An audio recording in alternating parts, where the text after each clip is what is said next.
And I would like to have you extend the courtesy that I extended to you by not interrupting you one time. Thank you. First of all, I wanted to address the fact that ESSER monies and that funding is not tied to masking.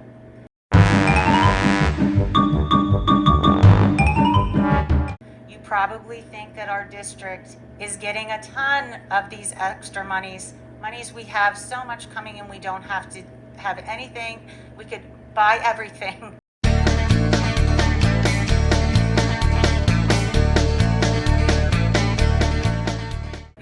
And many of you know last year that we did not even get enough ESSER funding to cover our direct COVID expenses, our expenses for going to one-to-one, for hiring the extra teachers to get the additional distance between our students last year. So we're running at a negative already. But that directive from the PA Department of Health was issued on August 11th. It probably took a few days to come out. It came through us, through Dr. French, probably on the 13th, and then we had to make our decision on the 16th.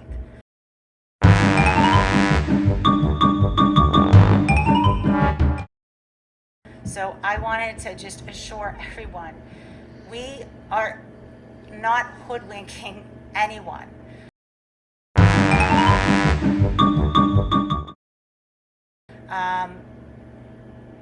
Third,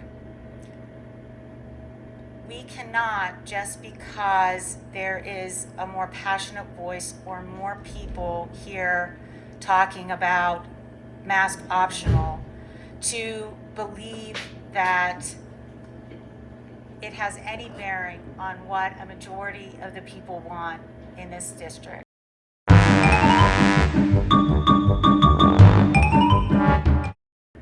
Especially in light of the fact that any person who came up here who was in favor of choice for a mask was not interrupted.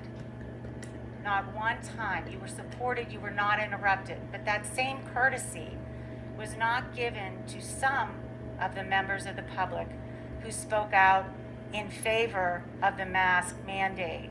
And that's why people aren't here. I know that's why many people aren't here.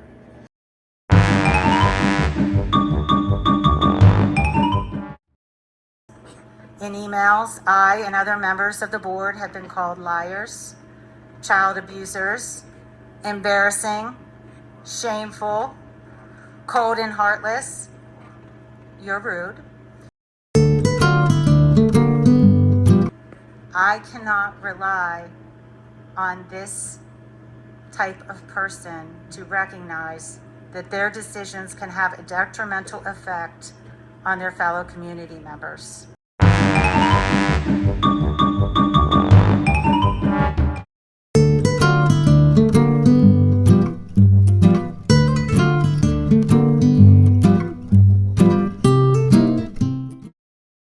So type of masks.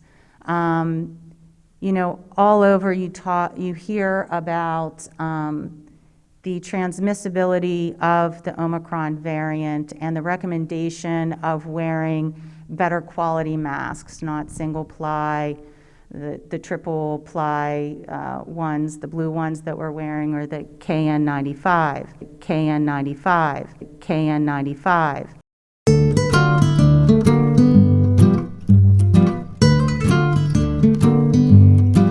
Now, when I inquired with Dr. French about, you know, the ability to require students to wear certain types of masks, we talked about the fact that it really would only be possible to require like a couple standard masks if the district could provide those and to everyone every day, which is really impossible. So we talked about, you know, the possibility of you know, strongly recommending that students wear a triple ply mask or a KN95, a KN95, a KN95 in school just to protect them. And it would be just a strong recommendation for protection. If we pass along the information that we've gathered in that fashion with those emails and placing it in our site, then that might, help people in making the decisions on which mask to choose. And I think Mrs. Grossman actually did research on what the recommendations are. You're correct. You'll notice on the COVID tracker, there's language towards the bottom of the email that kind of recites what the CDC has recommended on masking. And basically they said that cloth masks are okay, though they do prefer masks that have a wire brim around your nose so that the mask fits, snugly around your face, and that, at least 2-ply. So there was no, specific recommendation for, KN95 or 3-ply, but as long as it's, tight fitting around your face and, wire brim and at least, more than 1 ply, that is sufficient. What you just said is one of the most insanely idiotic things I have ever heard. At no point in your rambling, incoherent response were you even close to anything that could be considered a rational thought. Everyone in this room is now dumber for having listened to it. I award you no points, and may God have mercy on your soul.